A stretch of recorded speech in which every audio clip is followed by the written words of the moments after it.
जय हिंद साथियों, मैं हूं अरुण कुमार और आज हम बात करेंगे स्थानीय पवनों के बारे में।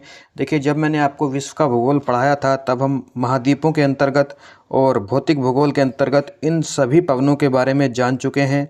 बेसिकली ये पवनें क्यों चलती हैं, ठंडी या गर्म क्यों होती हैं, इनके चलने का कारण क्या होता है, ये सब चीज़ें हम उस देश को पढ़ते हुए या उस पर्टिकुलर महाद्वीप को पढ़ते हुए ऑलरेडी पढ़ चुके हैं।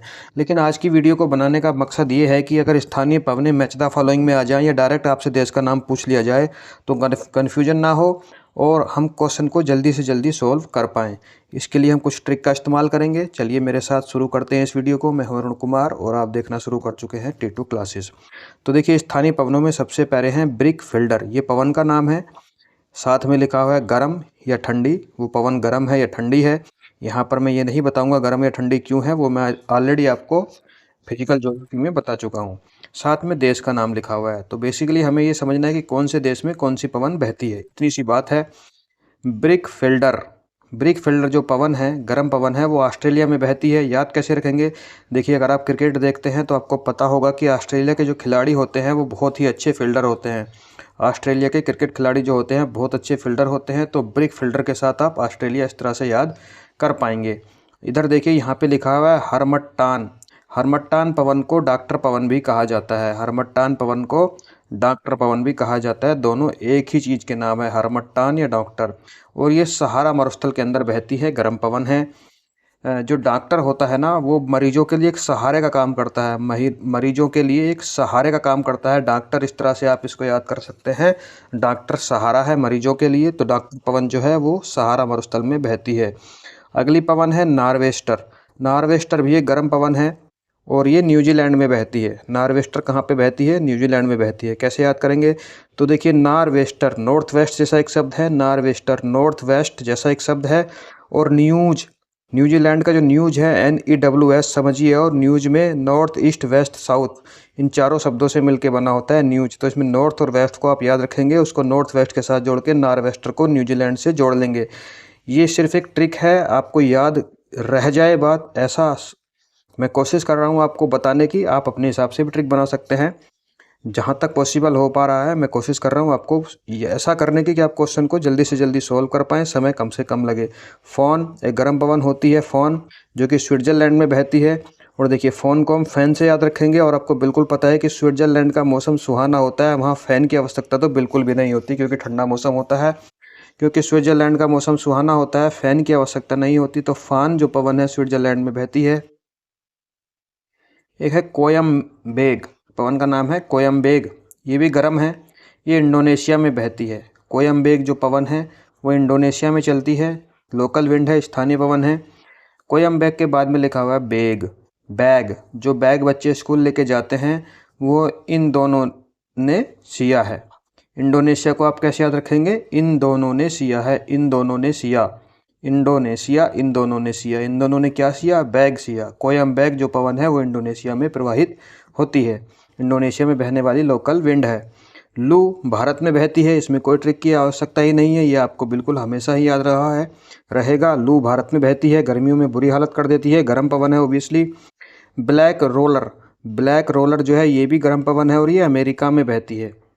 ब्लैक रोलर जो है ये अमेरिका में बहती है, गर्म पवन है। अब ब्लैक रोलर को हम कैसे याद रखेंगे? तो ब्लैक जो लोग होते हैं ना, जनरली, मैं जनरल बात कर रहा हूँ, जो ब्लैक लोग होते हैं वो जनरली अमीर नहीं होते। ब्लैक लोग जनरली अमीर नहीं होते, तो ब्लैक लोग से हम याद रखेंगे ब्लैक रोलर, और अमीर नहीं होते से याद रखेंगे अमेरिका। तो ब्लैक रोलर जो है अमेरिका में बहने वाली स्थानीय पवन है। ब्लिजार्ड एक ठंडी पवन है जो टुंड्रा प्रदेश में बहती है। टुंड्रा प्रदेश क्या होते हैं? जो हमारा नॉर्थ पोल है उसके आसपास के जो क्षेत्र हैं, 66.5 डिग्री उत्तरी अक्षांश के आसपास के क्षेत्र में टुंड्रा प्रदेश कहा जाता है। क्यों कहा जाता है ये मैं फिजिकल ज्योग्राफी में आपको बता चुका हूँ, जब मैंने आपको टुंड्रा वन बड़ा डिटेल में बताए थे। तो ब्लिजार्ड जो ठंडी पवन है वो टुंड्रा प्रदेशों में बहती है। देखिए, बिलियार्ड अगर आपने सुना है तो बिलियार्ड एक गेम होता है। बिलियार्ड एक गेम खेला जाता है और वो बंद कमरे के अंदर खेला जाता है। बिलियार्ड जो गेम है वो बंद कमरे के अंदर एक मेज के ऊपर खेला जाता है। तो ब्लिजार्ड को आप बिलियार्ड से याद रखेंगे, टुंड्रा को याद रखेंगे बंद कमरा, टुंड्रा बंद कमरा। बिलियार्ड गेम बंद कमरे में खेला जाता है। बिलिजार्ड ठंडी पवन टुंड्रा प्रदेश में बहने वाली एक पवन है, लोकल विंड है। चिनूक, जैसा कि हेलीकॉप्टर का नाम भी है ये एक चिनूक, ये गर्म पवन है। अमेरिका और कनाडा दोनों ही देशों में बहती है। अमेरिका कनाडा में जो पर्वत श्रृंखला है उसका नाम आप मुझे कमेंट करके बताइए। उसी पर्वत श्रृंखला से नीचे की तरफ उतरती है ये पवन, जिसका नाम है चिनूक। अमेरिका और कनाडा में बहती है। अब देखिए, चिनूक को आप चाइना समझिए, और चाइना का बहुत बड़ा दुश्मन है अमेरिका। अमेरिका और चाइना में नहीं बनती है, चाइना और अमेरिका आपस में दुश्मन है। तो चिनूक जो है वो अमेरिका में बहती है, क्योंकि चाइना अमेरिका का दुश्मन है। ये सिर्फ एक ट्रिक है, दोस्ती और दुश्मनी पे मैं बात नहीं कर रहा हूँ। बोरा ठंडी पवन है जो इटली में बहती है। बोरा क्या होता है और इटली क्या होता है? देखिए, इटली तो देश का नाम है, बोरा पवन का नाम है। होता है क्या है, याद कैसे रखेंगे? बोरा को आप याद रखिए, बोर हो जाएंगे। इटली को याद रखिए, रोज़ रोज़ जब इडली खाएंगे। आप बोर हो जाएंगे जब आप रोज़ रोज़ इडली खाएंगे। तो बोर हो जाएंगे से बोर, बोरा, और इडली से इटली। तो बोरा एक ठंडी पवन है जो इटली में बहती है। आई होप आपको ये ट्रिक्स समझ में आ रही होंगी। अगर कुछ इससे अच्छी भी ट्रिक आपको मिल जाए तो कमेंट कीजिएगा, ताकि और लोगों को पास भी ये जानकारी पहुंच सके। सिराको एक गर्म पवन है, बहुत बार एग्जाम में पूछी जाती है। सहारा में बहती है। सिराको सहारा नाम भी एक सही है, से सह मिला सकते हैं, बहुत आसान है याद रखना। सिराको में सहारा, सिराको जो गर्म पवन है वो सहारा मरुस्थल में बहती है। वैसे आप ये भी याद रख सकते हैं, सिराको को सिर समझिए, और सिर को, जो हमारा सिर होता है, उसको सहारे की ज़रूरत होती है। चाहे वो माँ के गोद में रख के हम सिर सोते हैं, चाहे बड़े हो जाएं तो पत्नी की या गर्लफ्रेंड की गोद में सिर रख के हम सोते हैं। तो सिराको को आप सहारे से याद रखिएगा। सिराको गर्म पवन है जो सहारा मरुस्थल में बहने वाली एक स्थानीय पवन है।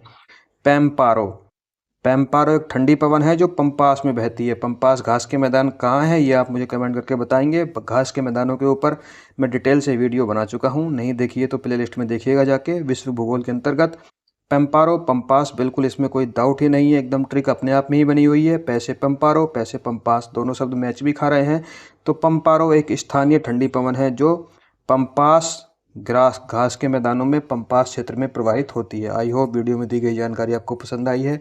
अगर पसंद आई है तो चैनल को सब्सक्राइब और लाइक वीडियो को जरूर कीजिएगा। जय हिंद, जय भारत।